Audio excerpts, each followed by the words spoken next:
I told you already. Yeah, I will leave it. Come.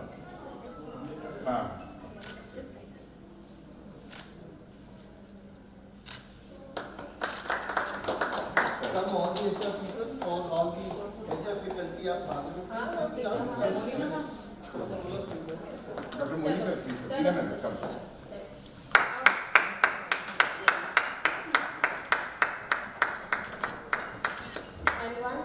Good morning sir ji Good morning. बढ़िया है आजा बेटा आजा इधर थोड़ा पीछे हो जाइए सामने Come. Good, very good. ये जो नहीं चल रहा है वो वाला चला this is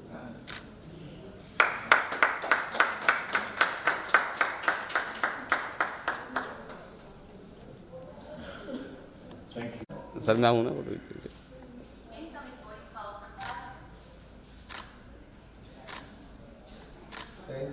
Shukriya. Thank you. so everyone please come to the left. Recording in progress. All right. Good morning, everyone. It is a pleasure to welcome you all to the launch of the NHRDN student chapter at NDIM. Today marks a significant milestone in our journey towards cultivating excellence in the field of human resource management. With great anticipation and enthusiasm, we are honored to have our esteemed guests, distinguished panelists, and faculty members and students, of course, gathered here today. So before we go forward, I'd like to introduce some of our guests and present them with the Green Initiative at NDIM.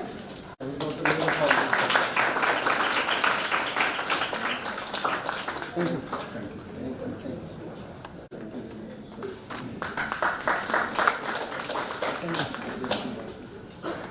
Forward and reaching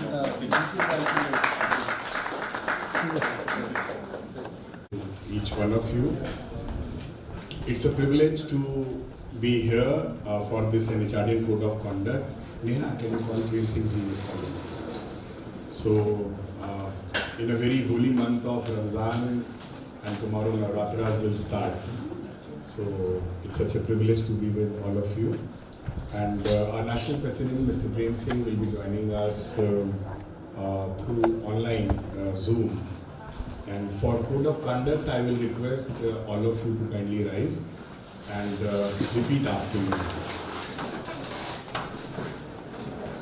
I will always strive to meet the highest evolving standards of competence in the profession and add value to organizational success. I will deal with all stakeholders with utmost integrity and create an environment of trust leading to ethical success of my organization. I will ensure that I am always reliable and consistent in all my actions by accepting responsibility for my decisions and actions, thereby creating credibility for my profession and myself. I will be objective in all my actions and decisions and foster fairness with firmness. I will conduct myself in a way that facilitates growth and development for all those I am responsible for. I will strive to be a role model for all others and champion exemplary practice of the HR profession. I will respect the rights of privacy. Will not use my position for personal gains. And ensure that there is no conflict of interest in what I do with any of my stakeholders. Thank you very much. Please have a seat. Thank you. Over to the organizers. I'm here to present present certain distinguishing features of my college, New Delhi Institute of Management. We here provide tech-enabled PGDM program with finest placement. If you see on the screen, this is a list of 10 skills notified by the World Economic Forum. And these 10 skills are being emphasized at New Delhi Institute of Management with specific focus of analytical thinking, AI and big data, and technological literacy. Over the years, we have realized that if we do not embrace technology, we will soon be wiped out. And so is for the students. If they don't accept and imbibe technology, soon their jobs will be replaced. So as per the World Economic Forum, quarter of the jobs will change in the next 5 years. And that is why at New Delhi Institute of Management, we have developed technology and we have imbibed with the specialization that our students take. Our faculty is drawn from 310 industries. We are the only B school with 354 corporate mentors. Over the years, we have realized that many students come to us who do not have a corporate experience. Therefore, this is a unique program where we have assigned every student with a corporate mentor. A corporate mentor is a person who has excelled in his field and now would like to give it back to the society by grooming our students.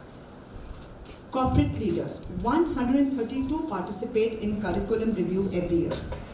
At New Delhi Institute of Management, we ensure that whatever the courses we are offering to the student is up to date. Therefore, my faculty sits with 133 corporate leaders in order to understand what is the industry need. And then we fine-tune our courses to deliver to our students. We have 8 futuristic dual specialization.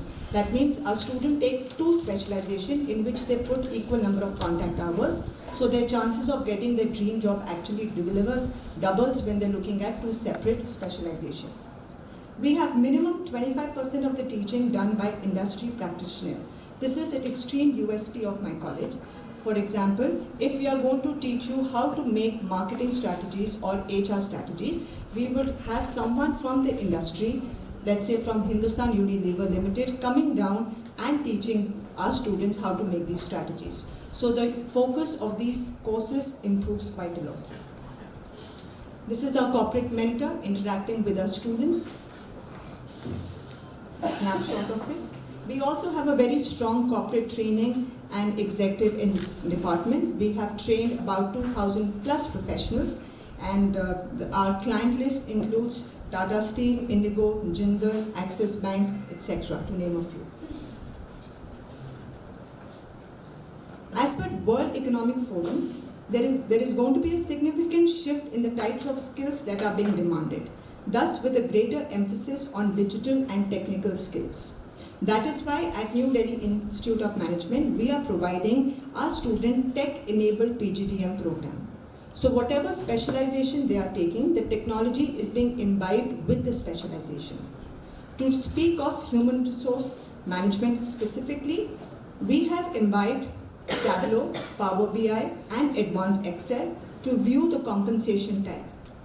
Adobe Express is used for graphic designing for employer branding. LinkedIn advertising is used to create paid job on LinkedIn. Trello is used for project management to ensure deadlines and effective automated communication in recruitment and team projects. Keras and TensorFlow is used for churn prediction, sentiment analytics, performance management. Hadoop and MySQL is the ability to create, manipulate, managing the vast amount of HR data which is being used by the companies. Google Analytics 4 is being used to understand the customer journey on GA4, focusing on users' action tracking, user proprietors, and audiences. We also use Zoho CRM and Advanced Excel for customer segmentation. Google Keyword Planner is being used for researching keywords for search campaigns based on volume and traffic. Yet another mail merge is used for automation in mailing with performance tracking.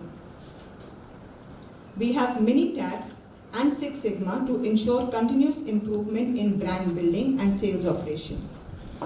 Alteryx and PyTorch is being used for segmentation. personalized marketing, lead scoring, personalized recommendation, sentiment analysis, to name a few. Microsoft Azure is used to automate a wide range of tasks, namely email, social media marketing, lead generation workflow, etc. We are also using SQL, R, Python for financial modeling and strategic analysis. eViews is being used for financial data fetching, your EDA and ARIMA model, time series forecasting, volatility checks, to name a few. RM Studio is being used to identify, assess and control threats to an organization in terms of capital and earning. Virtual platforms like NSEindia.com is being used for simulated platforms for understanding trading in derivatives and calculation of profits in derivatives. So we have merged the technology with respect to human resource management. Python is also used for developing models of financial risk management and portfolio optimization. We are also using it for credit scoring, fraud detection, stock market forecasting, to name a few. Apache HBase is used for the ability to create, manipulate, manage the vast amount of financial data. And UiPath is being used to automate wide range of tasks, namely the financial data entry, compliances, reporting, and workflow automation. We at NDIM focus a lot on corporate skill for our students. We have a separate department which focuses 400 contact hours for each and every student. Because we believe that it's not only the technical education which is important, but also how well groomed our students are. That will also play a very important role in getting their dream job. So at NDIM, we focus a lot on soft skill development. Placements. We promise 100% placement and we deliver on our promises. For the batch of 2021-23, we've been able to offer 525 internships, 150 live projects, 421 full-time job offers, and 363 companies at the campus. Because of the technology-led MBA, the kind of job profiles which are coming at New Delhi Institute of Management are data analyst, financial planning analyst, business analyst, AI analyst, etc. And definitely these jobs are more paying than the traditional jobs which used to come earlier. The brands recruited already for the batch 2022-24, we have Deloitte, PwC, BlackRock, ICICI, Make My Trip, to name a few. And of course, we are aware of our partnership with SOCHAM and NHRDN to form the Incubation Center.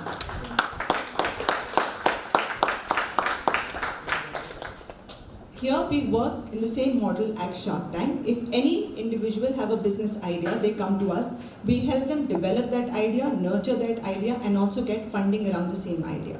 So we've conducted various roadshows, and I'm proud to say that in one of these roadshows, our student participated. His idea got funded, and today he's running a successful entrepreneur venture. We focus a lot on women innovation here, so we have a Women Innovation Center. We also have 140 NDIM students working for social issues. And New Delhi Institute of Management is the only Mentor B school for India, where we've been guiding other colleges how to develop our industry connect. For the 25th convocation, we have Honorable Shri Jagdeep Dhankarji, who came and visited our campus. He guided our students and also appreciated our tech-enabled PGDM program. Thank you so much. I'd now like to take the privilege to introduce our chief guest, who will be joining, Mr. Prem Singh, who will be joining us over Zoom. But just to give you all an idea, Mr. Singh is a prominent figure in the field of HR management. Currently, he holds the position of the national president at NHRDN and is serving as the president of Group HR at JK organization.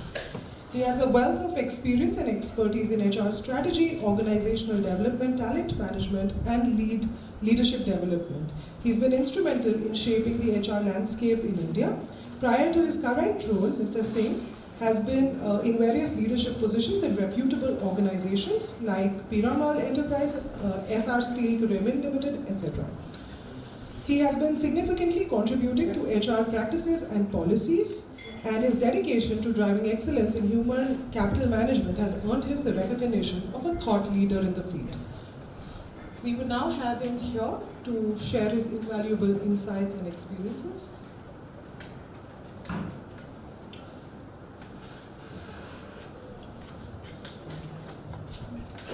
Good morning, everyone. I hope you all can hear me. Yes, good morning, you're audible. Can someone confirm if you can hear me? On my Yes, sir. confirm.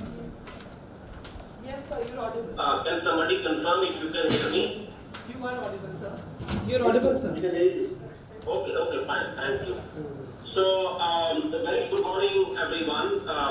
I compliment Dr.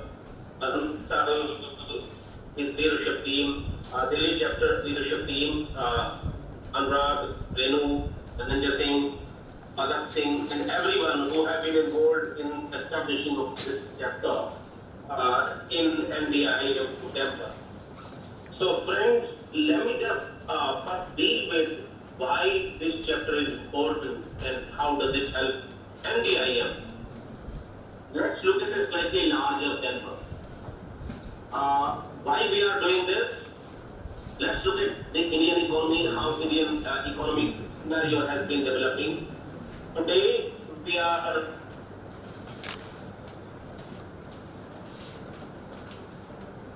$4+ trillion economy. We used to have something like 25-26% of the control over the global trade prior to the invasion of the country by Mughals. That was several hundred years ago. So out of the total global trade that was conducted, so we had something like 25%.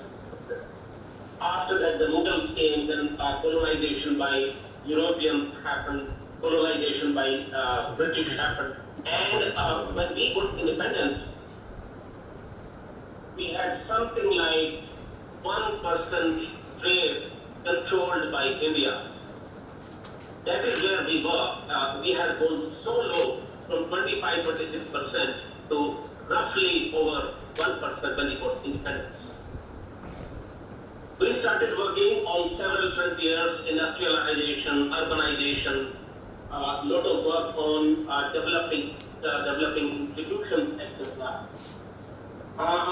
In 1990s, early 90s, the size of Indian economy was lesser than the large European cities like Paris and London.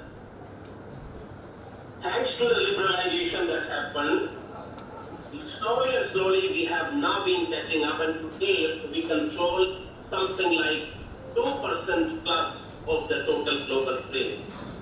In terms of the overall landscape, today we are over $4+ trillion economy, and by 2047 we aspire to be a developed economy, by which time, and there are various guesstimates. Some estimates put it as like $25 trillion economy, some guesstimates put it as $30 trillion economy, but the fact is, today, the majority of the frontier, for example, rate of growth of overall economy, the growth of stock market, the growth and the focus on green energy, on the environmental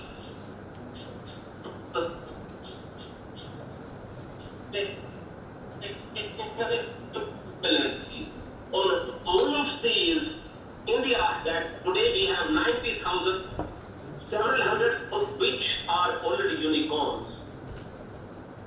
If you talk about the high-tech areas, digital and IT, we are the second largest ecosystem in the world. Just imagine, just look at it like this. When the vaccinations were happening during COVID time, your vaccination certificate came into your smartphone. Compared to the developed countries like US and many countries in Europe, where your certificate of vaccination was given on a paper, on a hard copy. So that shows the level of the advancement in the technological landscape that has happened. When the COVID was going on, large number of experts were worried about what's going to happen to the Indian population. Will they ever be able to vaccinate their large population?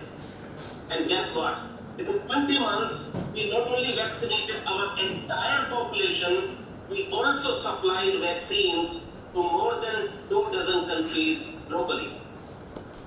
Talk about our UPI, our Google interface, our UPI interface, the payment system. The advanced countries like Germany and France have appreciated, and some of which have requested our assistance to help them develop similar kind of companies. Talk about another area, space technology. Okay, let me allow some time for people to settle down. Let me know when you are on settle down, friends. I don't want to be talking when there is some movement happening. Sure, sir. Let me know when you are settled. I think we can go ahead, sir. Okay, fine, thank you. I acknowledge the arrival of senior leaders in the meeting room. Thank you so much. So friends, I must talk about the power of Indian economy. There has been a lot of discussion around high-tech, modernization of the space technology. You will be glad to know that ISRO, Indian Space Research Organization, which nobody used to talk about 5 years ago, 10 years ago, or 2 years ago, today is one of the most respected organizations in space area in the world. In this year, in 2024, ISRO has placed more than 400 satellites of other countries other than India only during 2024. 400 plus foreign satellites being launched by our own space agency. So friends, that is the power of India. That is the moment of India. And that is being supported by enormous number of youth. We are a young country. Our median age is 29 years, slightly less than 29 years. And ambitious people, tech-savvy people, more than 65% of our population is less than 35 years old in terms of age. So that talks about the demographic dividend. In terms of the overall economic scenario, the fastest growing economy, fastest growing infrastructure projects. In fact, there is a spend of $1.9 trillion on development of infrastructure, roadways, waterways, connecting the maritime lines, trade lines, bridges, under the sea bridges, all kinds of infrastructure, $1.9 trillion, which is bigger than the economy of South Korea. Just imagine the scale at which investment is happening, which is going to fuel the development of Viksit Bharat. So friends, all of you are living at a time when it is India moment, when it is your moment, when you are going to participate in a growing economy. But here is a catch. All this is fine, all this story is good, but this story will not be complete until there is a substantial focus on development of skills. And within development of skills, significant focus has to be on the soft skills. In fact, there is a very popular research by McKinsey which talks about that your success is 15% dependent upon your functional skills or your domain skills, and about 85% is based upon your soft skills. Soft skills like working with the people, creativity, innovation, influencing people, working in teams, your persuasion skills, resilience, all these are extremely important. And that is where the National HRD Network comes in. National HRD Network has a large number of reservoir of HR leaders who are accomplished leaders in their own area. Once you become a chapter, once you become a part of overall National HRD Network ecosystem, you get access to a large number of HR experts, leaders from various areas, business, IT, many other areas, who can become your partners, your sarathis in your development journey, who could mentor you, who could coach you, who could support your development efforts. And that is where National HRD Network can support your learning and development agenda. Friends, what National HRD Network has done today, along with NDIM leadership team, is creation of the opportunity of a student chapter. This is what NHRDN along with NDIM done today. What you make out of this opportunity is entirely up to you. So NDIM and NHRDN have provided you this wonderful opportunity. How much can you benefit from this is really based on your own initiative, your own efforts. My submission to all of you would be, make the best use of this opportunity, reach out to the people in National HRD Network, reach out to the resource people, and make sure that you are utilizing this wonderful opportunity for development of your own selves. Friends, with these few words, I wish everyone the very best. I'm sure this chapter will prove to be a significant step towards the development of entire learning and development ecosystem in general, and a very important ingredient of a student's learning journey. With this, all the very best. Thank you once again, and once again I acknowledge the leadership of Dr. Bansal, Anurag, Renu, Dhananjay, Bhagat Singh, and everyone who have been involved in this endeavor. All the best. I wish I were there in person, but because of some of the systematic and I need you to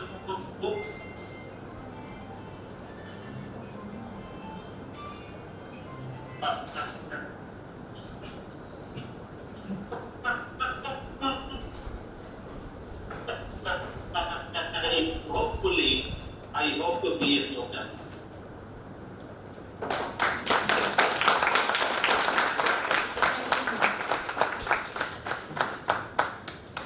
To take full advantage of this chapter. Their chapter is going to be a new beginning, and I thank for that purpose Dhananjay, who is virtually the host of today's event, Anurag Malik, Renuchi, Dabas Saab, Ashish Bhalaji, Mr. Misal, Bhagat Singh, Neha, and all the great friends over here. Thank you so very much.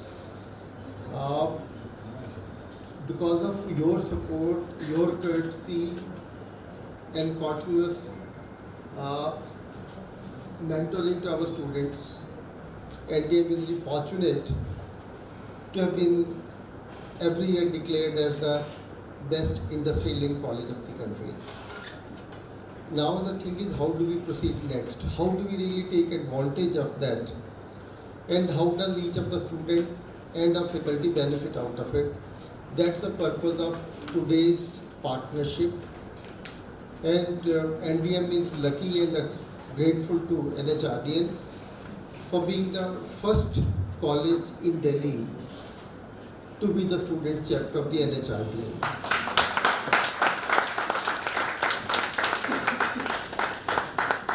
We have been having extensive discussion with the national president, who also continues to be on the board of directors of NDIM. So he is having both the roles as a facilitator and also as the host of this institution. And for that is the reason that he always thinks whatever possibility, whatever new things can happen why they can't happen at NDIM and why won't the student faculty here benefit out of it. So you are those lucky ones. And because of that, all the friends sitting over here, they have been very regular support. All of them have been mentors over here. Only yes, we are meeting Mr. Misal for the first time. Thank you so very much. Now we had extensive discussions with Premji, with Dhananjay, with Anurag, and I'm sure we have agreed on a lot of useful agenda, which we were planning that today we'll sign an MOU on those lines, because students have been asking for what specifically is in store for them. We all understand that the present generation sitting in front of us believes in very tangible, specific things linked to the timelines. And that was the request made to the NHRDN, which they very kindly agreed on so many new aspects, I must tell you. One of them was, the idea came from Anuragji, is that how to really support you in your keenness to be more tech savvy, or what are the new technology tools and technology proficiencies that the HR world is looking for. So that was the idea he really liked, in addition to several other ideas, because I requested him that on other ideas we're already having a lot of support. But this is the aspect that we are very, very keen at. And this is the aspect which is making NDIM stand out all these years. Thank you so much, Anuragji, for agreeing to stay there. Of course, they're working together on several other aspects of national level and Delhi chapter level awards for the HR fraternity under different heads, which Dhananjay has been trying his best all these years, which we have an MOU with them for 5 years. Of course, in the last 5 years it has happened only once, which should have happened 3 times by now. But yes, of course, the COVID made the problem and so many other issues happened. So the new president is very keen that we deliver on all those things. I only request the students and faculty to really take big benefit out of it. What happens is that events happen and events go away. And both the sides publish at so many places on the LinkedIn and several other places that this has been done and the job is over. This is the only place, this is the only thing that NDIM doesn't leave the things over there. And that is what makes us distinct from others. We are going to be just after each one of the office bearers of the NHRDN, and we would expect that not only the assurances, the promises, the MOU signed with us, but NHRDN goes much, much beyond that, so that the nation really benefits out of it. We at NDIM, I can assure you, all our infrastructural support, our faculty support, our student support, and all kinds of other support that we can possibly render is available to you, because we are joining hands, we are shaking hands, we are partnering for the common good. Thank you very much, NHRDN. Let's delve into an overview of NHRDN student chapter. I'd like to introduce Ms. Renu Bora, Vice President of NHRDN Delhi-NCR chapter and CHRO of National Engineering Industries Limited. Ms. Bora has a strong HR domain knowledge and a proven track record of strategic business partnering, culture building, and organizational transformation. She has worked in several MNCs, Indian business houses, public sector companies across sectors such as logistics and supply chain, professional services, healthcare services, consumer durables, etc. I'd like to call you upon stage, ma'am, to help to guide us through the NHRDN student chapter. Thank you. Good morning to you all. First of all, a very good morning also to the dignitaries present here, all senior leaders, my colleagues, esteemed faculty here, and dear students. I think while we have articulated in many words by Mr. Prem Singh and by Dr. Mansal, let me just give you a brief about what is the overview of the chapter, which is envisaged. There has been a strong need felt by students, by the industry to have a forum, which is a very vibrant forum, which is an evolving forum. And I think a lot of activity has happened in the last 2 decades to create new forums, but I think this is the forum of the need of today. And I see the NHRDN student chapter in that direction. Is it the well-made, full-fledged product? I would say no, it's an evolving product. And I would rather ask the students to leverage upon it, to create new opportunities around it. It is not just a fixed or a static product. You have to leverage, and while we are coming up with such kind of chapters in various campuses, I think it depends upon the campus students to give life to that chapter and to give meaning to the chapter. Let me just articulate a few benefits that we think we will bring forward and that we promise to do. So for the student chapter, according to us, is for the students, by the students, with obviously a strong mentoring coming from the Dean of NDIM, the faculty of NDIM, and also from the NHRD chapter. So this itself opens the door of opportunity for students to come in close contact with industry. We can work on various certification programs to make it more meaningful, the certification which are quite relevant and which will add real value to the students. We will also work together with faculty because they are the most important conduit to us. And having practitioners on this side, I think we will bring a lot of opportunities in terms of working together, maybe for cases, for research, and so on. We can have some joint certification program, we can have MDPs, and many things. We have to just think around it, and we can utilize online and offline both mode for creating a very vibrant community. It is not that you have to just wait and say, wait for a call from us. I think when the forum is here, the forum has started, and we should just leverage upon it. Now, for the students, we would like to know that what is in for us, very specifically. While again, I'm repeating that the students should leverage this forum, the availability of the practitioners through the chapter, but we can definitely work around like organizing some workshops, and everyone would like to have a very successful and faster, and I heard that NDIM offers 100% placement. So we would like to have the dream job and do the best in the interview. So we can help you in organizing those mock interview workshops. We can help you organize the interview workshop around interview technique, around resume building, and so on. So that is one.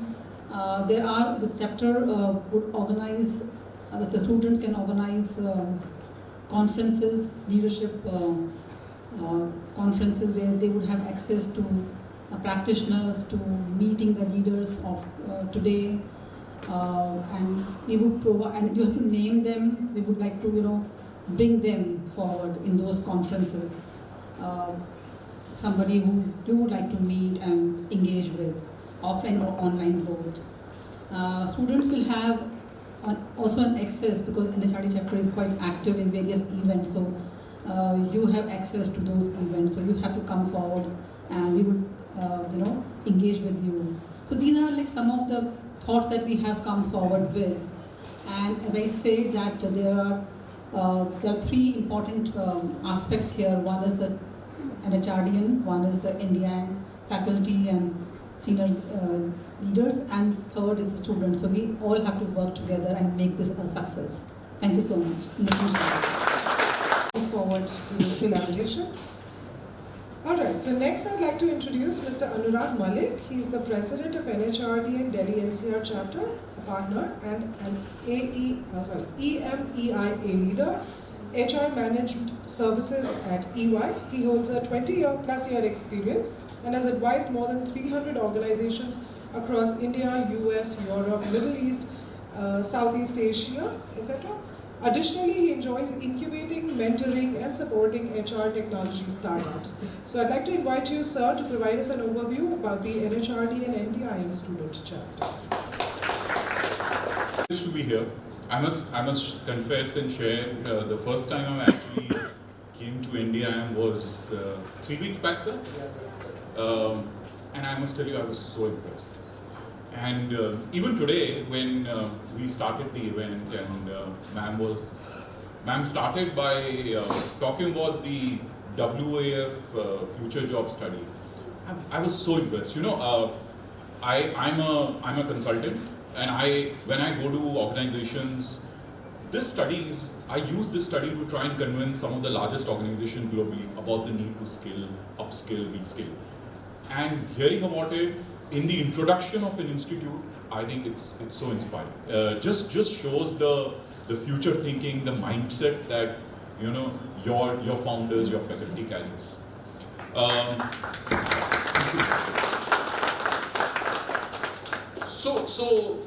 As I said, I was privileged to be here a few weeks back. My first instance of being at NDIM, and Dr. Bansal, Tina ma'am were kind enough to take me across the campus, talk about the programs. They were so proud, especially, I could see the sparkle in Dr. Bansal's eyes when he took me especially to his technology centers. He took me to the labs. I think he consciously picked up, he took me to some classrooms where there was a course on Power BI that was happening, there was a course on analytics that was happening. I could see, he's so proud of, the technology focus that the institute has. So, I think the vision of the founder, Dr. Bansal, I think the quality of the faculty you have, it's just the feel about the institute, the accolades that you have, the connects with the industry you have, all of you must be so proud. Give yourself a big round of applause. I studied in Jamshedpur.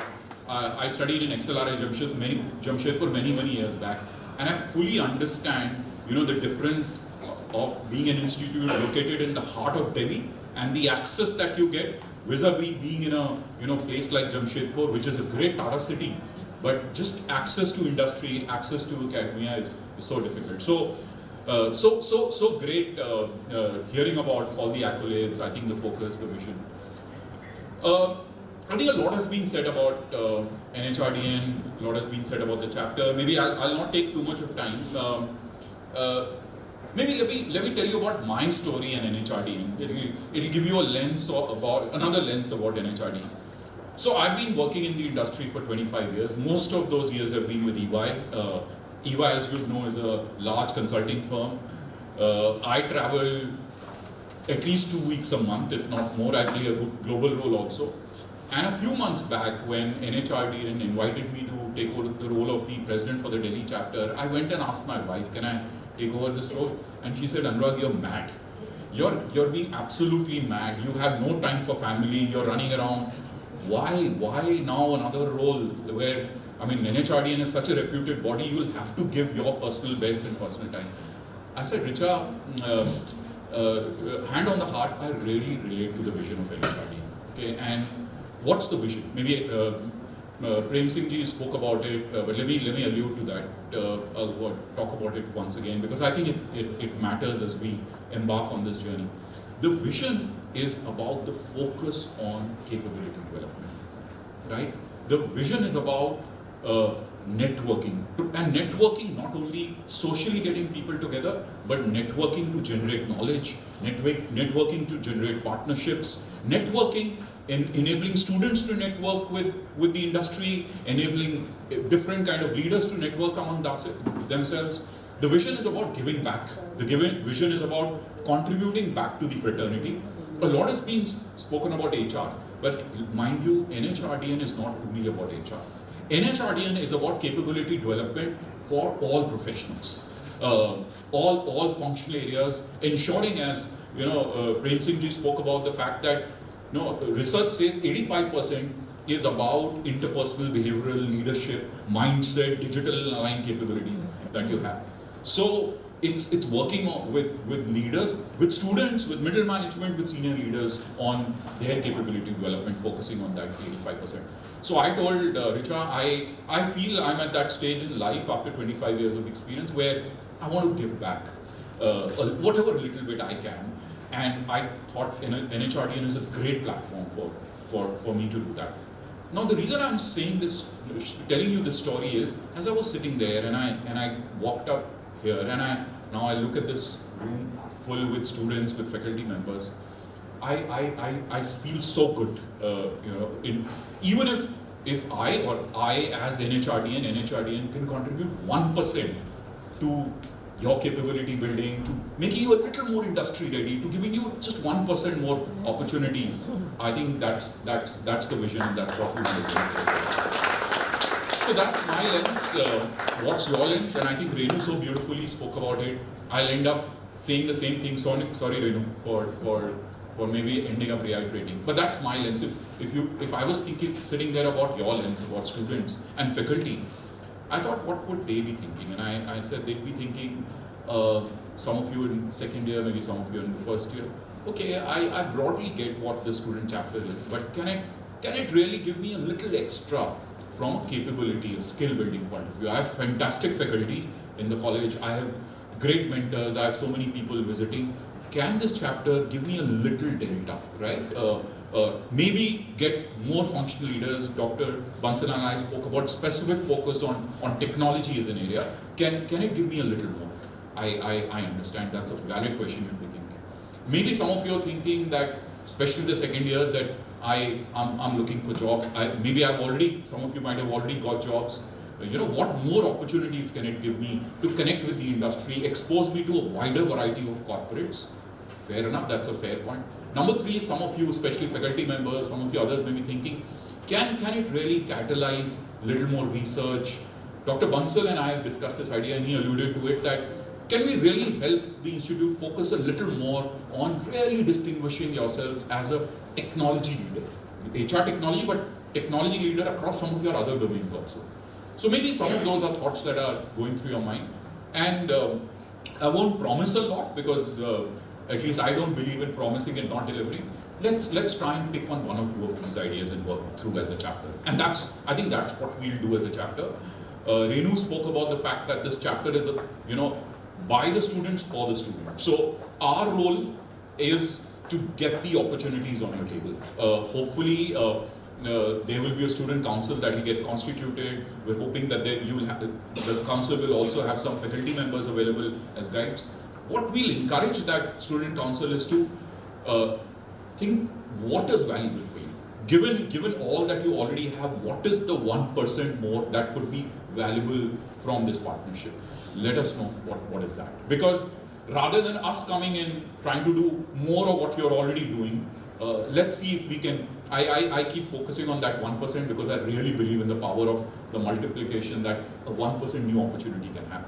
So the student chapter would be about letting us know what's of value to you. Maybe one or two sharp ideas, and I promise we will work on those ideas. We'll ensure that we bring those ideas to life. Thank you once again. Thank you, Dr. Bansal. Thank you, Dhananjay. Thank you, Tina ma'am. Thank you to all the faculty for truly bringing this chapter to life. Looking forward to working with all of you. Grateful. I'll now take this opportunity to welcome some of the dignitaries. So I'd request Dr. Tina to please come on the stage and present the Green Initiative to some of our dignitaries.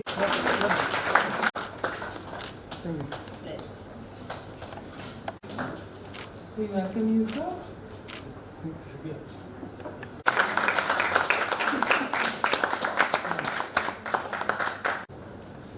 Abhijit, please.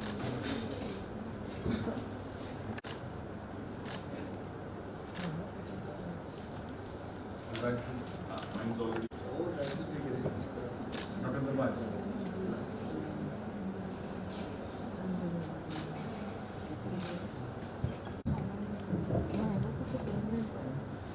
Sign there.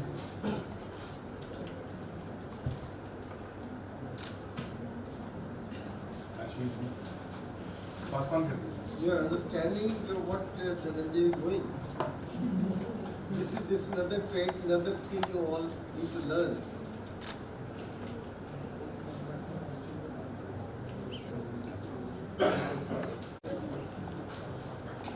All right, let's have a big round of applause.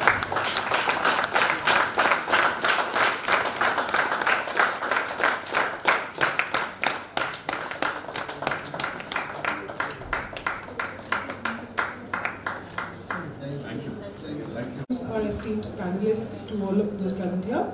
So, first amongst us, we have Mr. Misal. He's a talent acquisition leader, early careers and audit, like I said before. But just to give you a little more idea, so Mr. Misal has been with KPMG for almost 2 years now and has been associated with the Big Four for over 13 years. In this period, he has held key positions across various functions of talent. Coaching, driving results through collaboration and strategic business partnering are amongst his key strengths. Mr. Misal brings with him a wealth of expertise to the panel, specializing in talent management and organizational development. So we welcome you, sir.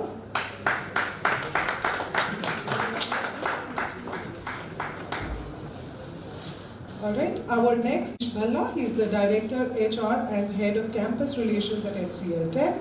Mr. Bhalla is a multifaceted HR professional with over 20 years of background in talent recruitment, talent development operations, project management, workforce planning, migration and recruitment in India, US and the UK. He currently leads the Campus Fresher program at HCL Tech and a work integrated learning programs, of course. So he's a renowned strategic approach to talent, he's renowned for his strategic approach to talent acquisition and management, which is what he brings to the table today. So we welcome you, sir.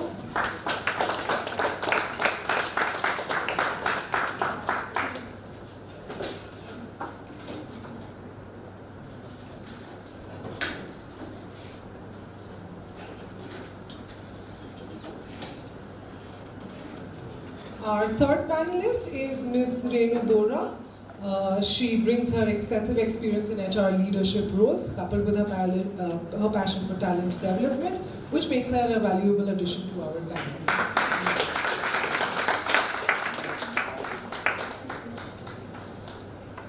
All right, the fourth member of the panel is Dr. Tripti Desai. She's a professor and HOD at the Department of HR and OD at NDIM. She has a 35-year experience in researching, teaching, training and consulting. She has been an assessor of leading consulting companies like EY. She's also presented papers in several and heads certain symposiums, both national and international. So we welcome you, ma'am.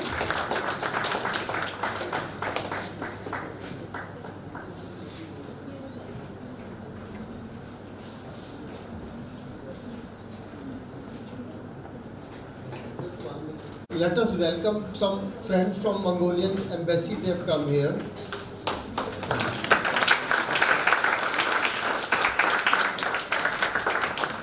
To each one of you, thank you very much for being with us at such an auspicious and important day. Thank you very, very much. Thank you.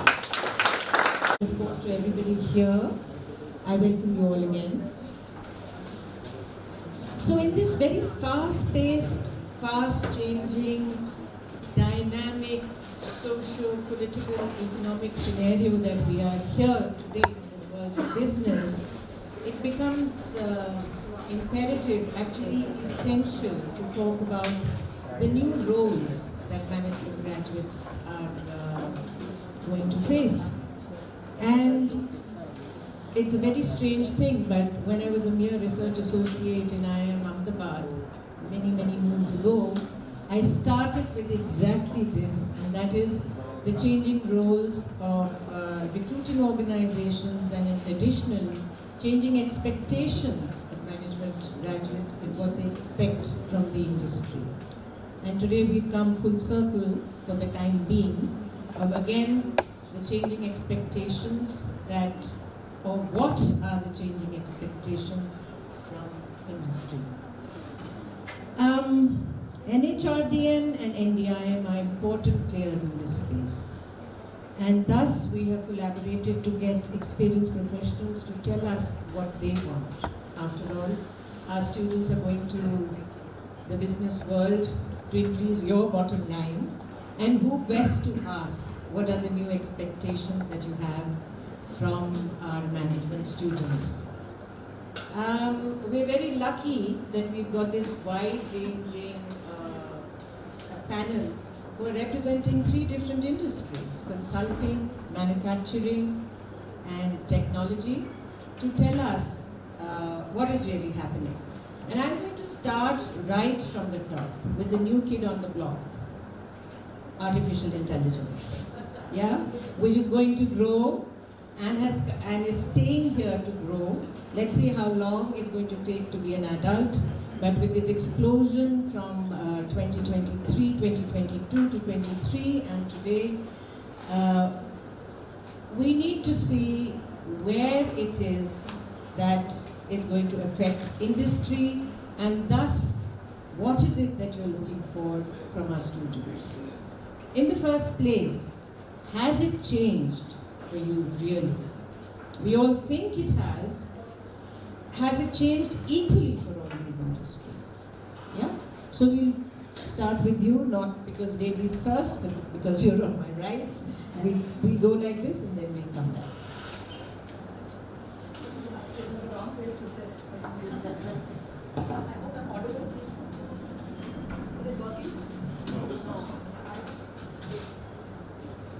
Working here. So pleasure to be here, and I would believe that most of the audience present here are students, and we also have faculty here. So it's an interesting question that, how is AI?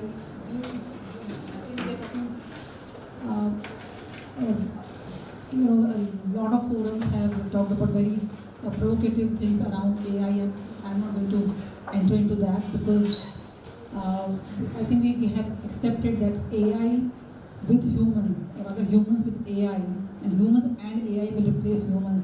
So let's rest the debate there. I'll move to the topic on the ground level, that how we are using AI in our organization, particularly in the case of HR, or in the case of recruiting space. And I think that was the question that you had. So I'll share with you, and my response would be quite different from your 2 responses. Maybe you are in a different sector. So in our organization, how we use it, I would say in 4 key ways, and there are more ways also. So one is to enhance the employee experience, particularly the new hire experience or the candidate experience, in terms of having query handling through that, having a chatbot to keep the candidate warm, and so on. We also use AI towards virtual assessment, because when we are having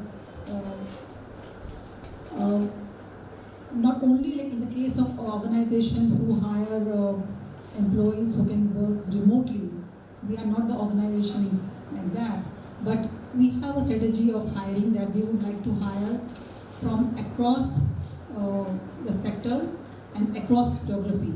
We would like to attract people working in different geographies. And then how do you ensure that they are easily available for assessment? And here we use AI in a big way for organizing interviews and so on, using psychometric assessment and helping us do selection. We also use AI-based automation for screening of CVs, and what we are going to do next these days is using AI for predictive analysis to help us close recruitment in a faster way and in a quality way. So just carrying on from there, what we're really looking for is, so what are you expecting from our students? This is how you're using AI, but how are you going to convert it to the expectations, your expectations from our students now? Are the roles going to change? We're not talking about what are the expectations from MBAs and why should corporates hire MBAs. Yes, we have just moved to another whether with AI or with not with AI, why corporates hire MBAs. And then, are the expectations change for students? Corporates hire students, MBA fresh students, for building that leadership pipeline, for giving a fresh perspective, for agility, for adaptability, for networking skills. Because, network is the new customer. How you leverage upon various networks of, your peers, your alumni, and so on. And I'm sure that AI is definitely helping the students because they are coming with those digital skills. And whether we talk about any traditional role even like brand or branding and communication, there also we know that a student who understands AI can easily think of online and offline branding strategy. So I hope I have kind of answered your question. Yeah, yes.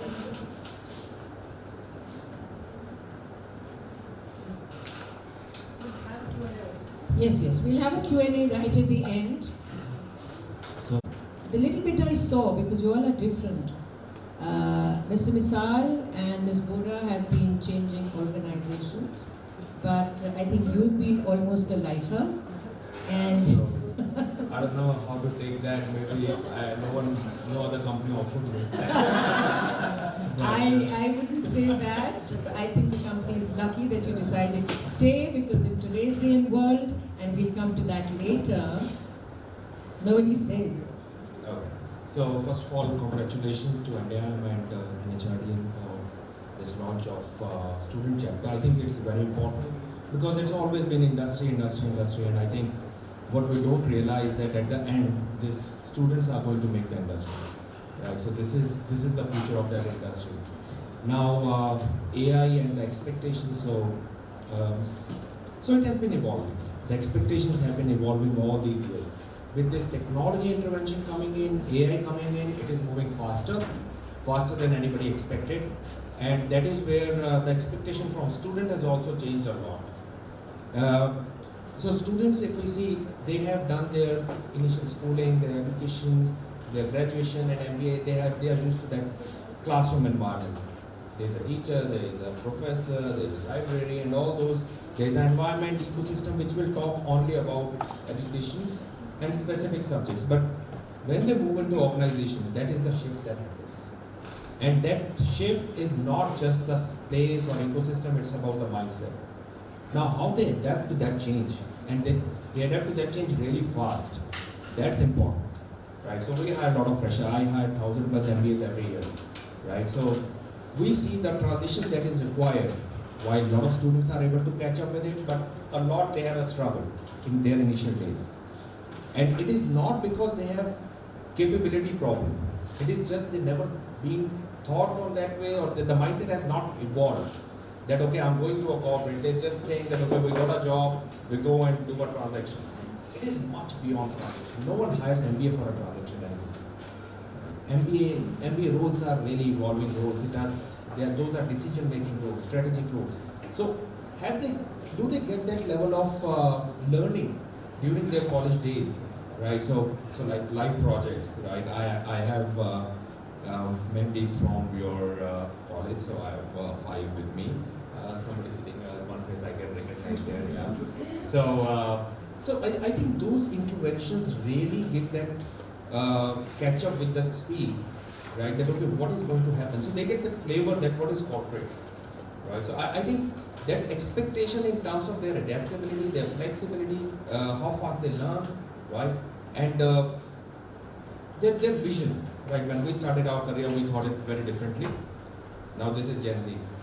So expectations are changing both sides. Now it's beyond Gen Z. Beyond Gen Z, yeah. It's alpha and beta now. So it's not just expectation of organization is changing, expectation of the Gen Z has also changed. We all know this, what they expect. So we did a study in one of the IM, and we asked, what is that that is your priority in your post your MBA. How you will look at your job, right? So the highest on in that bar or graph, we got work-life balance. And you will be surprised, the last one was career. So that mindset has evolved, and maybe organization also have to start thinking, because if an organization of big size like HCL, we have 225,000 employees working 60 plus countries, so there's a lot of generations that are working. I'm not talking about culture only, I'm not talking about region, it's about generations. Now how are you going to have those mix of generations to work together? You can't change everything. And I think that is in terms of the expectation that we have then, the mindset they come with in the organization, they have to be open to learn, open to grow, and have a long-term perspective rather than just looking at, okay, I got a job, do a transaction 9 to 5, go back home, have work-life balance. I'll just ask just one additional question here. I mean, you were talking about the survey that you did about work-life balance being on the top. And actually, you've stolen my question, because I would be coming to that later, because that is of great interest. If that is the case, in that case, how are your expectations changing? Now, are you going to look at your employees as laid back, as employees who are really not interested in pushing, but who are interested in their leaves, in their vacations, in their home time? Will your expectations change from my students based on that wonderful survey that you've done? I would prefer to address your students 4-5 times before I come for placement and do a good brainwash. But let's say this way: if we are able to tell students how to identify their passion, and once they are able to find their passion, they get their role and job aligned with that, then this work-life balance will not be required, right? Once they are happy doing what they do, then they will be able to manage their work as well as their personal life. So I think it is a transition. It will evolve further. Students are realizing, right? If we see last year and this year, students have realized a lot that how things are changing and how they should be more stable in our organization. They should find the right role which matches their aspirations. So, yeah, let's see. So in that case, in fact, one of my offshoots of my PhD was exactly that. And we decided to call it exactly what you're saying, is if you get your passion and if you're able to integrate it, therefore, instead of calling it work-life balance, we prefer to call it work-life integration. And then it doesn't become a terrible thing that Monday morning terrible blues don't happen, because you're integrating your personal life with work life, and you're able to segregate, but it's not a punishment going to work anymore. Thank you, ma'am. Should I continue with the same question? Yes, from your consulting world. Sure. Well, thank you so much. I think, ma'am, you have asked a very relevant question. I think the kid that we're trying to address in the world is no more a kid now, as I believe, or we believe, is going towards STEAM very fast, given the world's evolving way faster. Let's take a quick pause and see, and ask two simple questions to us. One, if we compare our parents in these age, how was their life? Was it equally technology enabled, or the pace of life was same? Second, if you look around in this room, tell me one thing which is not AI and tech based. So a simple answer to a very, I wouldn't say a difficult question, but a question that we scramble to really answer, is our life changing, and it's high time that we should accept that it's changing. Now when we come to consulting, what is consulting? And Big Fours, they are not only a consulting organization, our bread and butter is audit. So let me come back to a job which was supposed to be driven by pen and paper. Okay. A lot of partners who are in the Big Fours from an audit practice, when they started their career, they used to use simple tick and tie a big set of paper when they are auditing an organization, and they had to spend nights to do it. Now, when I started my career, I have been a recruiter hiring CAs initially. And my demand and my nature of work was only to hire chartered accountants and simple graduates. I don't need anything else. Graduates to do ground level work, chartered accountants to find errors and issues. Now when I left CA hiring, though I'm still doing a part in KPMG, you know what's the mix of hiring that I do? Any idea? From 100% CA or an accounting graduate to a 50-50 today. 50% engineers, they're sitting in audit. And what they are doing is they're creating tools to make life easier for auditor. And I'll relate back to what Ashish said. We are talking about work-life balance, integration, fit. What does the kid of this generation need? A simple question. Will you like doing something which is very, very operational? You say, hey, I'm doing MBA. I want to be a management graduate. I directly want to sit on a strategy table and do what Ashish and Renu have been doing. Will you get to do that? No, absolutely not on the day one. But of course, you need to grow that path. But of course, you will not want to say, hey, give me a piece of paper and I will go and do a photocopy. When I started my career, I was doing that. Okay? Not very old in the generation, but still, like I said, the generations are changing very fast. Now, what auditors are now doing, if you understand stock audits, just for a simple, if you need to audit that library, and if I ask an individual, go and see if the X number of books are there, how old are they worth replacing, or do they need changing? One person, how much time will it take to do? Opening each book, checking the condition, it's a very tedious task. And are you learning anything? Absolutely nothing. Now what has happened, and it's an important part because we need to ensure books are not stolen or somebody's not taking book away from the organization, it's an asset. Now what tech has done with the help of drones, technologies, barcodes, it's just reads things, gives a list, a report to the auditor, hey, here's it. I found 5 textbooks missing, probably students have not returned, so on and so forth. So what is AI doing is revolutionizing. Now, since I've been asked in consulting context, see 3 simple things AI are changing. AI-based analytics, AI-based automation, and AI-based decision making, which is what is to we as students in the room needs to start evolving and thinking, oh, decisions are not my gut what it says today.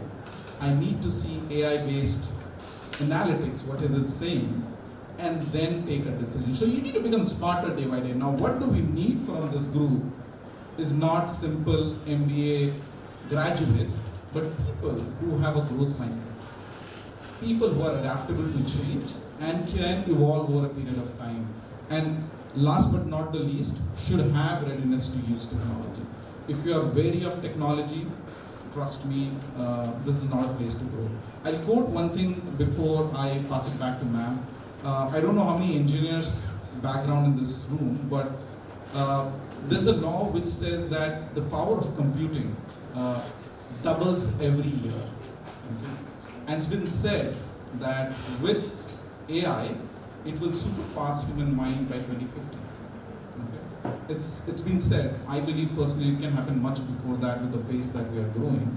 Now that doesn't mean we get scared and not start using AI, but it means is we need to evolve and get more smarter to see how do we start using this. So that's where the skill of learning, unlearning, I would say unlearning now is becoming more important than learning. First you need to unlearn, clear your brain, learn and reskill yourself.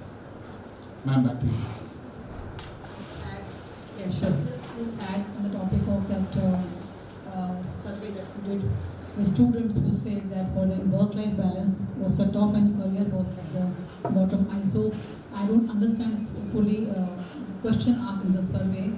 I would believe that the last one and the first one had very, iota of difference. It was like if there was nothing like ranking, maybe it was all very close to each other. And work-life integration, work-life balance, whatever you talk, I think that word has passed now. We talk about purpose, and not purpose of bigger purpose of sustainability and so on. for a young graduate, even the question to a manager is that why I'm being called for a meeting, am I adding any value? And if you call a student or a young professional and make them sit in a meeting or do something which has got no alignment to the purpose of the organization or purpose of the meeting, then I think the question is that why am I sitting and wasting time? Otherwise, whether people are seen, those who ask for work-life integration are seen as you said, that will they be seen as shirkers? I don't think so. I think we need to ask the right question. But what are they looking for? When they are looking for flexibility, organization also asks for discipline in the terms of how can you run any Six Sigma project without a very strong adherence to processes. And for that, I think you have to marry between flexibility and also the adherence.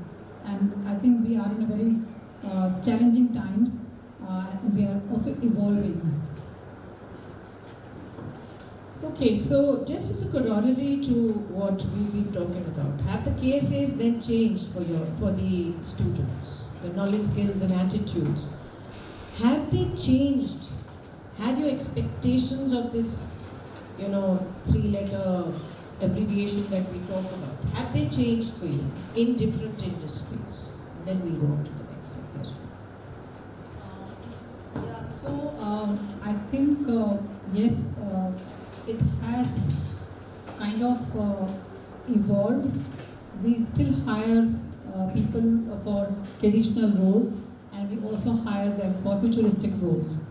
So I think when we talk about what is the new KSA, I think we should ask why we are hiring MBA students and why corporates hire. So I would again say that they hire them to build leadership pipelines. So we need to have students who have the ability to be agile, learning agility, curiosity, and these are skills which can be honed. Understanding the linkages of digital with the real world. Corporates hire students and young graduates for bringing that kind of specialized knowledge, and which means having a very strong domain knowledge, be a student of marketing or of finance. It has to be there. You cannot just say that these are not required. Hiring is also done to bring new elements or new perspective to the organization. So I would rather say in my HR team where I have a competence specialist, where I have a hiring specialist, I have a talent specialist, I would need somebody who can bring something around diversity and inclusion. And we say, okay, let me hire an MBA student who can bring that element and that kind of, and use his or her network of friends and peers and humanize to bring a lot of knowledge from other industry. So I would say it has not changed much, but yes, as the roles are becoming more futuristic, we would like people to have far more analytical skills than earlier, far more problem skills than earlier, and I think huge on collaboration. So if we are having students and if the curriculum is not promoting collaboration within the campus for 2 years, then they may not be knowing how to collaborate in the organization.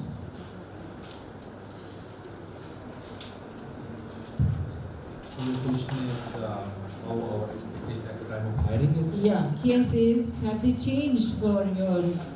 Are you expecting them to be different from before in at least these kind of areas, knowledge, skills, attitudes? Okay, so this is whenever I address to students directly in technologies. I always mention that there are always two perspectives when any organization will look at the candidate. One is the functional capabilities, functional competencies, and second is the behavioral competencies. Now, functional competencies will cover if you are coming with MBA Finance, you should have good subject knowledge, and then if you are coming from marketing, then you should know, and obviously, achieve your passion. then HR, right? Now within those people should be, or the students, they should be aware that which industry. Now these roles will be different from industry to industry also, right? Few roles, yes, it has a lot of overlap. Few roles will have very less overlap. So say a marketing role in a e-commerce, or marketing role in a FMCG, or marketing role in a consulting, or marketing role in a IT company might have a vast difference. Now, have they mapped their expertise and their passion into the industry also? That is one part of it. So that is where I would say the functional capabilities or competencies, they should be good at it. Second is the behavioral, where we know, and that's what Mr. Prem also said, 85%, right? So it covers your communication skills, your interpersonal skills, your teamwork, situation handling, critical thinking, decision making, all these, right? That is what MBAs are hired for, right? So how both are getting developed, and there is the industry is very demanding now, and it's not just for people; it's for organization to survive, right? So that is where I think the expectation level has increased. Now analytics, I completely agree. Analytics is very important, irrespective of the domain, irrespective of the industry. We need to be strong in analytics.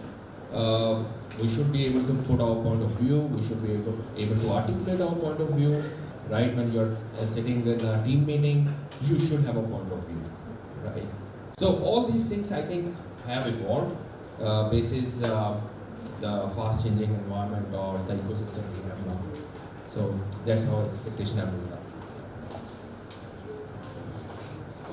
Incrementally adding to what my fellow leaders spoke here, the simple way to look at it is, I wouldn't say it has drastically changed to what we were looking for 5 years, 10 years back.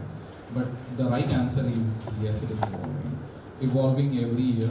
I think the expectations are changing because the skills are changing. To give you an example, within consulting, we do tech consulting, we do management consulting. Now there's a stream of consulting which is coming in, which is about Industry X.2 or Industry 4.2, which talks about a consulting wing within consulting, which talks about only technological adoption. Now with such fast evolving environment, we don't get people readily available within the B schools or within the education fraternity who are ready to be deployed. So what we need people is, in today's context, is to be ready to upscale, learn new technologies, because what you are doing today might not be relevant 5 years down the line. So what competencies and skills in today's so let's not talk about skill because Renu and Ashish have spoken all about it and don't want to reiterate, but competency is something about adaptable. Are you adaptable? The other way that you should also see is how are you open to work in an environment wherein you don't have a clear demarcation or a path, which is very important in consulting, because you're working with a client today. Tomorrow the client will change the demand. Tomorrow the need will change, and while you're implementing that solution, the entire leadership within the organization has changed, and suddenly you're doing something else. So working in ambiguity becomes very, very important. So that's a very, very noted skill today. Having a growth mindset, I'll repeat it again, that is something that you cannot do without. If you are, whatever functional or domain knowledge you have, if you don't have a space within your gray cells to get into more or to try something more and not say, no, we can't do it, solution-orientedness becomes important. So as you grow, what also becomes essential is when you're looking at a problem, are you using multiple lenses to look at it? So ability to change your lens when you're not able to find a solution becomes important. And in such a dynamic world, we talk all about technology, but what sits at the core of it is how human you are. So when you get into, even you're dealing with clients, your team members, your leaders, the element of humanness or how compassionate or empathizing you are becomes a core skill. Trust me, whether you're talking about your team or your client, it absolutely works out. Okay, so thank you so much. It's just taking off from what Mr. Balla talked about work-life balance. Today gig workers have become very big. It's earlier they were lifers, no more. They work in an organization, they like a project, they stay there, they don't like a project, they move on. Clearly, as we talked about and as we can see even, actually, anecdotally, employees are not desperate about money as much as about work-life balance and their own time, which was absolutely the opposite sometime earlier. So has this gig working affected your organizations? Are you expecting it to kind of change the profile of the way you hire, also the way you're going to look at your prospective employees? And will it change the job market? 2-3 questions, but I want to speak less. You are here to give the gyan. I mean, if you want, I can, anytime if you want me to repeat a question, I will. So I think it's fair, I think you use the first one. Like that. Okay, so if I got a question right, ma'am, it was more around adoption of gig, and is it really working in the industry that we relate with? That's one part of the question. Yeah, is it affecting your industry, and will it in the future, and how do you see it affecting the job market? Sure. Now, if you talk about gig is something with the onset of COVID, what it also opened was a plethora of an issue for us called moonlighting. Okay, people taking multiple projects, working within the organization.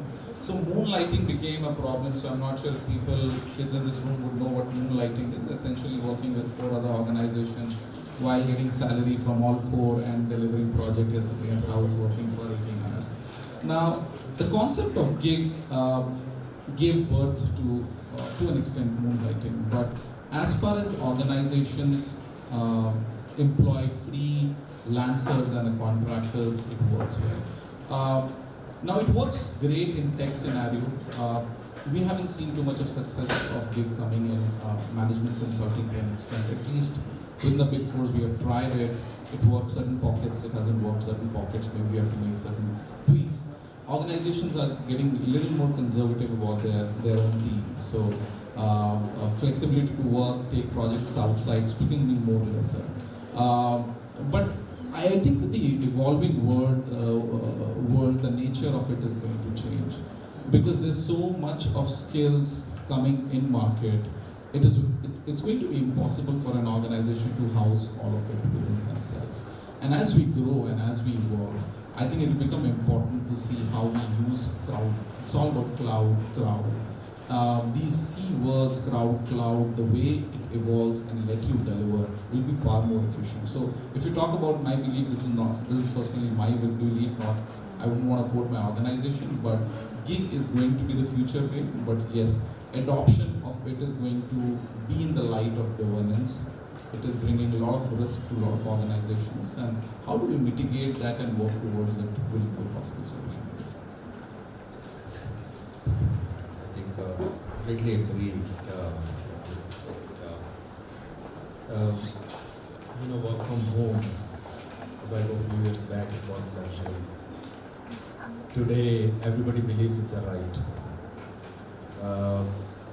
I'm not against it, but when to do, how much to do, and what controls you will have, that is important. For a fresher, if from day one they say work from home, it will not work. Why? Because when you join an organization, there is an adoption you are doing to that culture. You are going to create connect. There is going to be learning. Even for students, if they do online MBA, and there is in-person MBA, right? There is a difference. Now, why students want to come to college? Obviously, fun, and they have put money into it. But when they join the organization, they say no, everything can happen from home. But the same learning that you get in your college, in the classes, right? In the corridor, talking to each other, there's learning everywhere, right?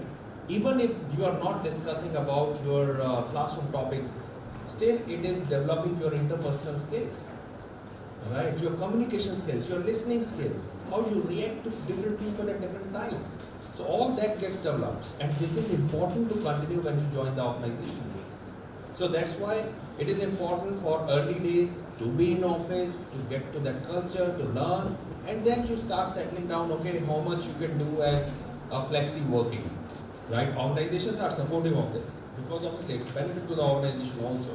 But if it turns out to be like moonlight, now we are human, so we get attracted towards comfort and greed, right? But integrity, no one looked at that time. And if somebody believes, what's wrong with it if I earn extra? If you believe you are not doing anything wrong, then you should stand up and go to your company, both companies, and say, look, I'm working in that company also, but I'm going to work in the other company in my off hours. Can you allow me? Why they did not go? Because they had that fear, or they knew that what they are doing is wrong. So I think it is going to be that way, right? Flexi working hours going to stay, right? But it needs to come with a lot of compliance, right? A lot of clients, they want secure systems. Say if you have a banking client, when you are in your office, there is a secure environment. No one can even look at your screen. But when you are working at home, working for the same client, how many people can see the same screen at your home? Is it fair? Is it fair to the client what we committed to? So that is where I think the sensitivity is very high, and I completely agree with Mrs. said. It's the compliance, the risk, all need to be evaluated before things move on to this direction. And obviously students also have to develop that sense of that work is work. Why we want to carry our work home? Or why we want to make our home as office? Office is office, home is home. When we think of home, what comes in our mind? Family, relax, sleep, food, right? We don't think of computers or calls. So that is where I think the time will evolve more. We'll see what new keywords we'll get to see. Moonlighting, and there was another one during COVID on the same line. So let's see. So I'll add here that, gig workers, how to define them? They are temporary workers, isn't it? They're temporary workers which organization would need for jobs which are not regular jobs, not 24/7 kind of jobs. And I think gig workers are increasing. I don't have data point here, but from the employee perspective, obviously it is helpful because you are able to work in diverse industries. You are able to have huge exposure of working in different kind of industries, and also it would add to your maybe breaking that routine of 9 to 6 kind of job. And if your temperament is like that, I think nothing wrong about it from the employee perspective. And the question was from the employer perspective, that are gig workers in demand? I would believe that organizations, gig workers are adding a lot of value in the ecosystem. And in the future of work, maybe at this moment we are not able to see them flourishing, but I would believe there will be a need for gig workers in jobs where you are running a change management project, you need somebody for 3 months with those specialized knowledge. And that is the reason I think there is a growing number of firms which are hiring gig workers to supply to corporates, on various topics around. Even there are MSME sectors who would need a CHRO as a gig worker. A CHRO who comes maybe 5 days in a month or 10 days in a month kind of thing, who would carry that kind of maturity and expertise and competence level of a CHRO level person, but the MSME sector or the company is not able to afford a full-time CHRO and also can't pay and doesn't need also maybe for full month. The employee perspective, I think the issue could be around maybe is the corporate helping them for their medical insurance and so on. But these are like governance topics. Gig workers, because of the openness of, it happened even after COVID time, there was a lot of focus on job security. That is the reason I think that movement of gig workers that came up in a big way pre-COVID suddenly stopped.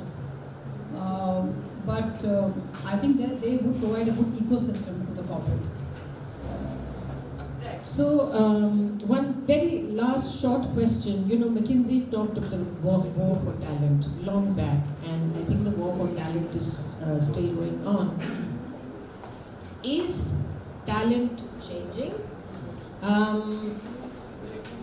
Is it a college degree or skills? I know some of these big threes in the US, like Facebook, and we had read sometime earlier that they were not even looking at college degrees. They were looking at skills, they were looking at whether you could do it, if you can, like you were talking of problem solving.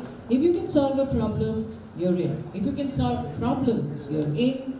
We don't care if you're from Yale or from whatever.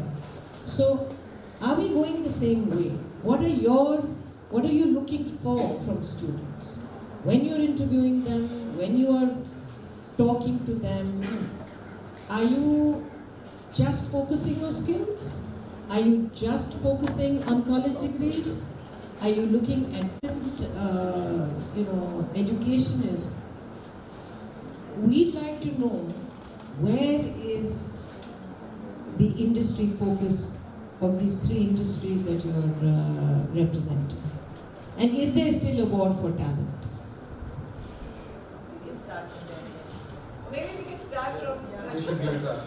This is the last question. Yes, this is the last That's question, right. and then we'll open it to the house. Okay, so I would say two ways. One is at the time of hiring, and one is post 2-3 years. At the time of hiring, yes, academics are important because that shows the learnability of the person. That gives the strong base to the person from where the person started, how he has maybe the academic scores also, right? It shows the discipline level, the seriousness, right? The learnability. So that way it requires. Now, which college? That is somewhere it is evolving to a different way now. It is not that IIMs are the best, and believe me, I go to IIMs and I reject people there also, right? So it is just the tag, but if that IIM student cannot put his point of view, there is no point of view, he cannot articulate, he doesn't know why he's even applying for that job description, then why should I hire that person, right? So it's about, I think, hiring for the skill, yes, that is there now, right? Because people, they might have studied in the same college, but if they have not developed the skill, and we reject people even who have scored 9 CGP, and we hire people with 6 CGP. So I think it's the skill and how much that person is clear about the vision, right? All those things we look at the time of interview. Now, once you are done with your 2 years of experience, then it doesn't matter where you have studied at all. Nobody wants to look at even your academics. People would want to know what skill you actually have, what you bring on the table with your 2 years or 3 years of experience. So it's all about experience. If I go for an interview today, I'm not going to, but because my team is sitting here, so I need to be cautious. Okay, so if I go for interview today, they are not going to ask me where you have done graduation or what is your MBA degree. No, they are not interested. They will say, what will you bring to this organization? What knowledge you have gained, what market presence you have, what personal brand value I carry, all these they will want to evaluate, nothing else. So I think that's how it moves with the years of experience. To start with, yes, college degree, what they do, from where they have done, right? It matters to give them that head start. That's why. Okay, adding on to what Ashish said, I'll say simple 3 things. One is when we talk about fresher and when we talk about the skills, the first thing is, what are you hiring for? If it's a creative skill, okay, say like a designer, okay, can I restrict myself to go and hire a designer from only an institute versus I find a graduate doing BA and great at designing skills. I'll not limit myself. In fact, we have hired, there's been conversations to hire people who are not even graduate but great at creative skills because we need them for their creativity. We don't need them to solve anything else but just do that. Now, if that's the role, I think the flexibility is there to a large extent. But when you come to consulting as an organization or any big organization for that matter, if you're not solving a particular problem and you are hiring a resource not only to do a job, say for example an HR consultant in his or her lifespan will do multiple jobs. Now to do that job, the person needs to keep gaining on skills. And that's the reason why we go ahead and hire the right fit, not the best fit. What Ashish was trying to say, 9 CGPAs, they're the best one if you look at the CV, but they're not the right fit for an organization because they probably wants to do something else. So that's how it culminates and come here.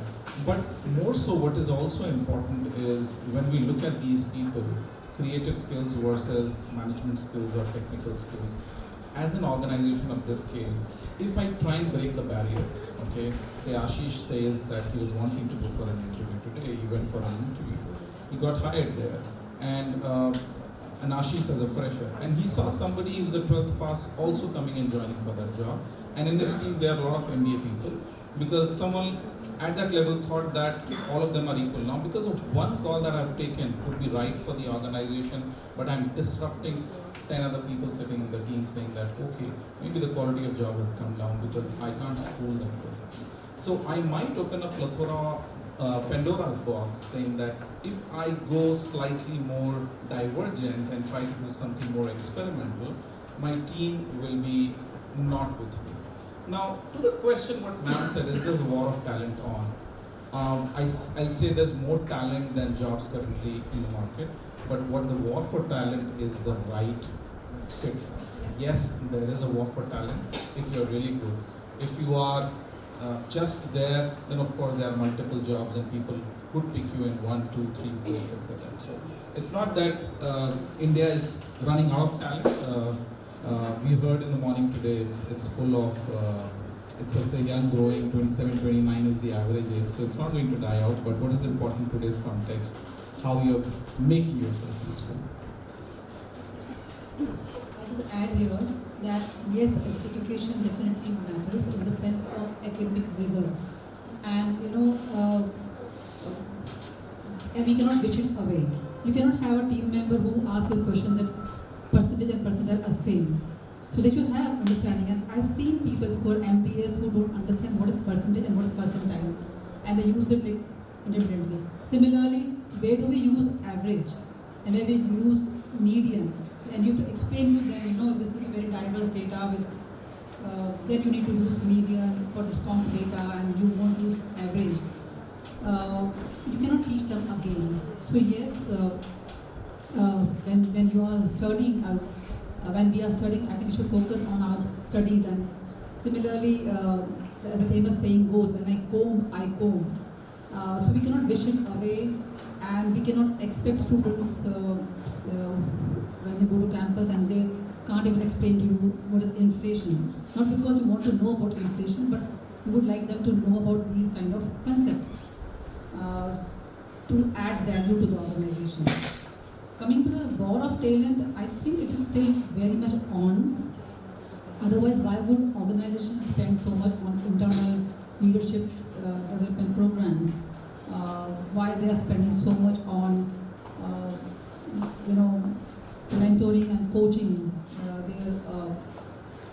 their employees? Because there is a strong war of talent, because the right talent is still a big value, has a big value for the organization. Thank you. I'll just kind of give a very quick conclusion, and then we'll open it to the House for a few questions, and then we will close, I promise you. Well, what I heard was very clearly that it's ultimately still a lot is behavioral. We are all talking about, at the end of the day, the bottom line, and I'm very happy to say, because I've come from the organizational behavior area, is you're talking about adaptability, you're talking about resilience, you're talking about openness, which by the way, one of our personality traits that we talk about is openness to experience, openness to learning. So you're talking about a lot of behavioral traits that you talked about, and actually even Mr. Singh had talked about earlier, right? Then you also talked about, Mr. Missal, about being industry specific, or I think it was Mr. Kalla, about getting your functional skills to be industry specific, which is something that students do not end up doing. So that is a clear expectation that when you're going to a particular industry, there is something, your functional areas and expertise has to be industry specific. Mr. Missal, of course, said, about AI, that since people are not anymore interested in operational work, this is a skill, analytical skills. AI, of course, has to be mastered. And we again come back to this openness to learning, to learn your technical skills, to learn your analytical skills, and to be able to have the skill to learn. So the learning to learn is the most important, it looks like, rather than anything else, because ultimately we are constantly changing, and we are now, industry is running at the same, at a speed to stay in the same space and the same place. So it's becoming harder and harder for industry, that's harder and harder for students and this whole business scenario to be able to be industry ready. Ms. Bora was talking about collaboration. Again, coming back to our behavioral aspects of learning how to collaborate, and I think it is really very important, because in India we have been trained to compete, and we've been training our students, and I teach in Germany too, and I've seen, and there is a particular exercise that I do of collaboration and competition, and for our students, and I'm saying our students in India, they take at least an hour to finish that exercise. It's a very simple exercise, and my German students they took only 15 minutes, and the first time I did it, I was at a loss to do for the rest, what to do for the rest of the class. So it is, of course, because of the population, we have a large population, we compete, but I think this is what I heard also from all of you, especially you, is this ability to be able to collaborate, which we talk about teamwork and team, but a lot of it is just a name only, and I do agree that I think this is one place that, since organizations are expecting it, we need to, as educationists, also instill collaboration in our students. Of course, there is a lot more that you've said, and if I say that, it's going to take away your time. So we have some questions from the house, if you have any questions. We have some very eminent people here. The adaptability and the learning to learn that they have to do. So, yeah, then we can end here, and I, on behalf of...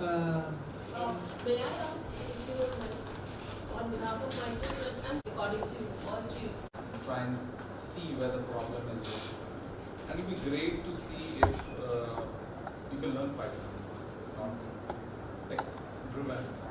I've tried my hands on it. It's real fun. So if you're able to do it, will really help you on the tech side to be looking more smarter than someone else next to you. And those data interpretation can then really help you to be a more stronger problem. What did you say? My view. oh, sorry. Okay, so I'll briefly repeat myself. So two predominant tools that I would say is Power BI is more of using that tool. You don't have to apply your brain, but you should know how to use tool and how to analyze and interpret and showcase data. The other is Python. Python, of course, it's more slightly on the coding side, I would say, but if you come with that intent and that thought process, it's very easy to learn and implement. So that'll give you an edge over to people that you're working with in today's context. I would say analytics is one, so you can decide which tool, right? And obviously every tool has its own benefits. Power BI is obviously the strong tool right now, I will agree. And second is not as a tool, but the how you want to present that data. One is you are going to analyze that data, but how you are going to present it further, right? So that level of the presentation skills may not be as a tool specific, maybe just a PPT, right? But that is where a lot of people fail. They have a lot of data to present, but no one has time to look at a lot of data.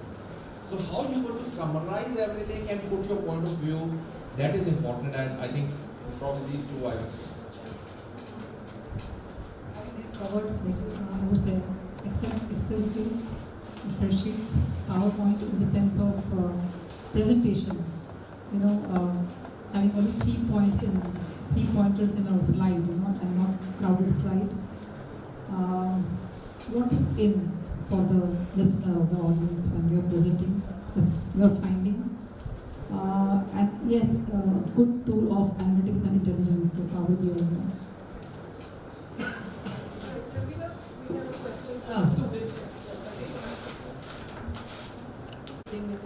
With themselves, like 60% criteria and 10 to 12. Does that really matter? Like the CVs are not getting shortlisted because of that. So the technical part we are apt in that, but the shortlisting of CVs is somewhere or the other lacking because of that. This question is for your initial academics. That is a reflection of your discipline, your learnability, how much you were focused. Because at the time of interview, we get say 15 minutes, half an hour to interview you. We can't judge your behavior and everything within those half an hour. So that part of your CV is a reflection, right? I agree that maybe it's a wrong way to look at it. But at the time of hiring, what other options an interviewer will have, right? And that's what I said. Probably once you are done with your two years of experience or 3 years of experience and you give interview somewhere else, then people are going to look at it very differently. Then nobody's bothered you got 60 or 33, whatever. Right? But at the time of hiring, and that's why organizations have these cutoffs, right? Because otherwise, it's not a fair judgment people will be able to take, right? How can I find out that how much serious you are for your career, or for your learning, or for your future? Till that time, you have done only academics. Again, I'm not saying people are bad or people are not good or they will not acquire that skills. If we see there are a lot of examples who have not even done their graduation and they are very successful, right? But that's a fact today for any organization. When we go for hiring, there needs to be a cutoff. I think Ashish have covered it well. I think it's more of an organization's loss, but seen from our lens, the number of students that we have to filter, it's humanly not possible to screen all of it and give the right weightage, and of course discipline is important. With AI and tools coming in place, will this change over the period of time? We'll have to see. But yes, for now, that's something that we keep as a criteria. I know we lose some good talent, but it is also a way to see that of course you could be an exception, but there are other people along with you sitting on that criteria who might not meet that benchmark of what you're looking for. But yes, it's not saying you should be sad. There's a long way. Of course, after 1 year, I mean not even 2 years, after 1 year, people will then hire you basis your skills and your academics can then take some accent.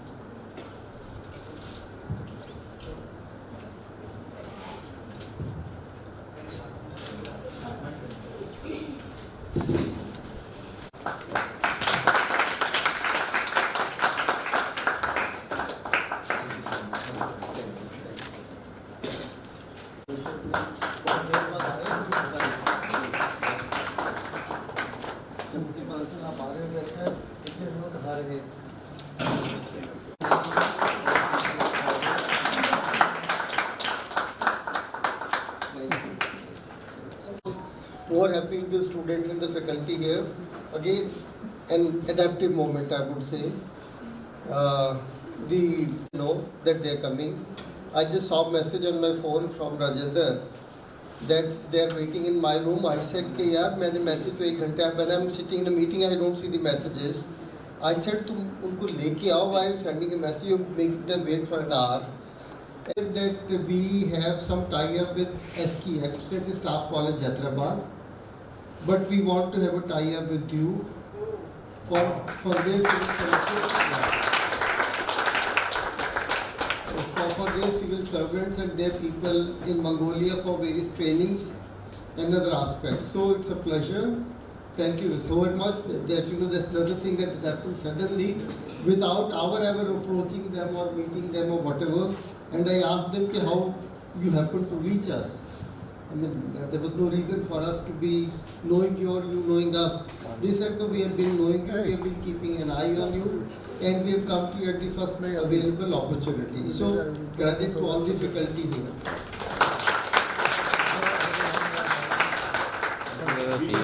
Ms. Neha Nagpal, she is the Director of Operations NHRDN. Everyone present here today, and it brings me immense pleasure to express my gratitude to all the distinguished people here today.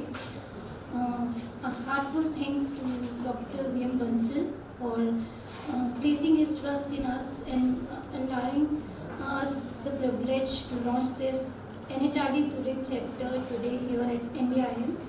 A very special thanks to Mr. Prem Singh for sparing time from his busy schedule to honor this occasion.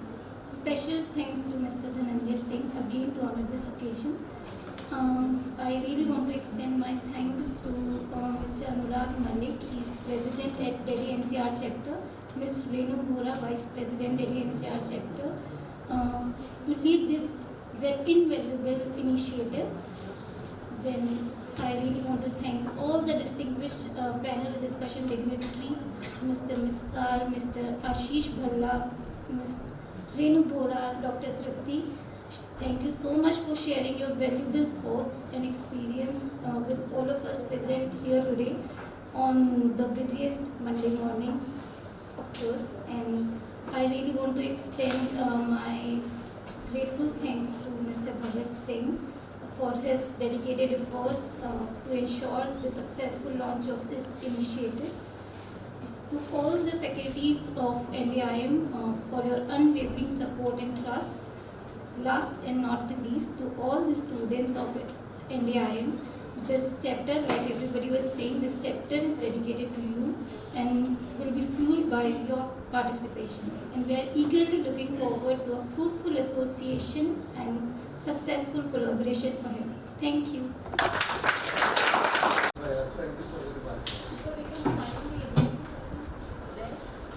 The MOU, sir.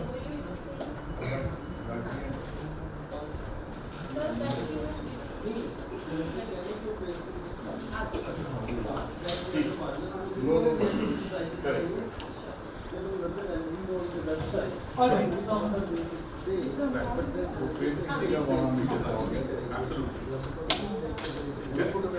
So we have a memento for Mr. Anurag also, so I'll request you both to please come center stage. We have a small token.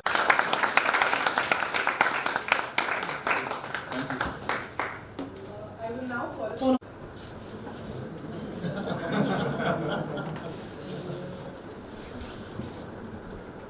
Sir. Yes, it is.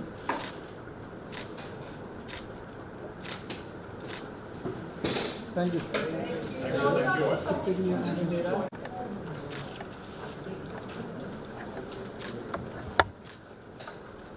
Thank you, sir.